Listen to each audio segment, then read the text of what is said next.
What's good, YouTube? It's your boy, Blue Blood Sports TV, back at y'all with another one. So, Olympic silver medalist, undefeated 3-division world champion, former unified super featherweight, and reigning WBC lightweight world champion, superstar boxer Shakur Stevenson, who has 23 wins, no loss, no draws, 11 wins by way of knockout, 5'8" with a 68-inch arm reach, absolutely goes in on 2-division world champion, former unified lightweight world champion, and reigning WBO junior welterweight world champion, superstar boxer Teofimo Lopez. Shakur Stevenson is being called out by Teofimo Lopez to fight Jadar Herrera, okay? And who's been calling out Shakur Stevenson. So Teofimo Lopez is backing it, saying that Shakur Stevenson is ducking this man, so on and so forth, ducking a Latino fighter, so on and so forth. And Shakur Stevenson responds, and Shakur Stevenson is like, listen, at Turki al-Sheikh, His Excellency, he's with us, you with us, I'll come to 140. Shakur says that he's a 135-pounder. He's not going to venture above 135 pounds. He's pretty much maxed out there unless the right fight presents itself at 140. Devin Haney, Teofimo Lopez, Ryan Garcia, etc. The right fight has to present itself, or he's just going to stay at 135 pounds, right? And he's not going to 147.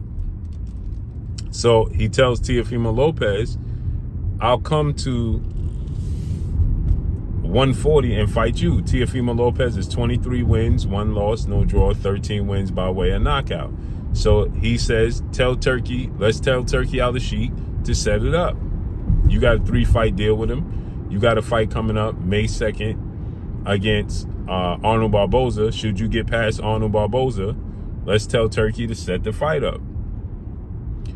Now, I told you guys that Turki al-Sheikh truly and really wants to set up this fight with Teofimo Lopez and the IBF welterweight world champion, superstar, undefeated boxer Jaron Boots Ennis, the Phenom, as I refer to him as. Turki really wants to set up a fight between Teofimo and Jaron Ennis. But this makes perfect sense, because let me tell you why.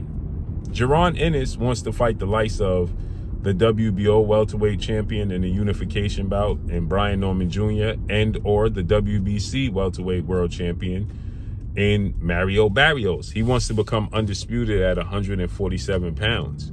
Fighting Teofimo Lopez doesn't get him a step closer to that goal. Fighting either one of those guys gets him a step closer to that goal, right? And he's going to fight Amanda Stanionis April 12th, right, in Atlantic City. So should he fight and beat Amanda Stanionis in the unification for the WBA, he'll be the WBA IBF welterweight champion. He's 2 fights removed from his goal, becoming undisputed. And he would need Brian Norman and Mario Barrios, and he's already on the verge of outgrowing the weight class. So fighting Teofimo Lopez only prolongs his stay at 147, right? Now, if he can get the Brian Norman fight after this fight, Brian Norman got a fight coming up March 29th against Cuevas. I expect Brian Norman to win. Brian Norman wants that fight. Brian Norman Jr., Brian Norman Sr., they've been calling for this fight with Jaron Boots Ennis. They truly and aggressively want this fight with Jaron Ennis. That's a unification. 3 belts would be on the line. That makes more sense, right? Devin Haney has a fight coming up against Jose Ramirez. After that fight, Ryan Garcia has a fight with Rolly Romero. Should they both win, they're going to fight in October. That leaves Teofimo Lopez with what? Out an opponent. So it only makes sense. Why not make Teofimo Lopez versus Shakur Stevenson? We know Williams Zepeda is not going to take the fight. Oscar De La Hoya has no interest in putting one of his star fighters in the ring with Shakur Stevenson and getting outclassed. He already has reservations of that. He got reservations when he put Tevin Farmer. They put Tevin Farmer in the ring with Williams Zepeda to gauge how Williams Zepeda, Shakur Stevenson would fare and play out, because Tevin Farmer is a southpaw, former world champion, high ring IQ, not a lot of power, but a counter puncher, and very skilled and very elusive, very slick. And he dropped Williams Zepeda and arguably beats Williams Zepeda. And Tevin Farmer is 34, 35 years of age, and he's much smaller than Shakur Stevenson. So guess what? Imagine what a bigger, stronger version of Shakur Stevenson, who's younger, would do to Williams Zepeda. They already know. So Tank Davis got a rematch coming up with Lamont Roach.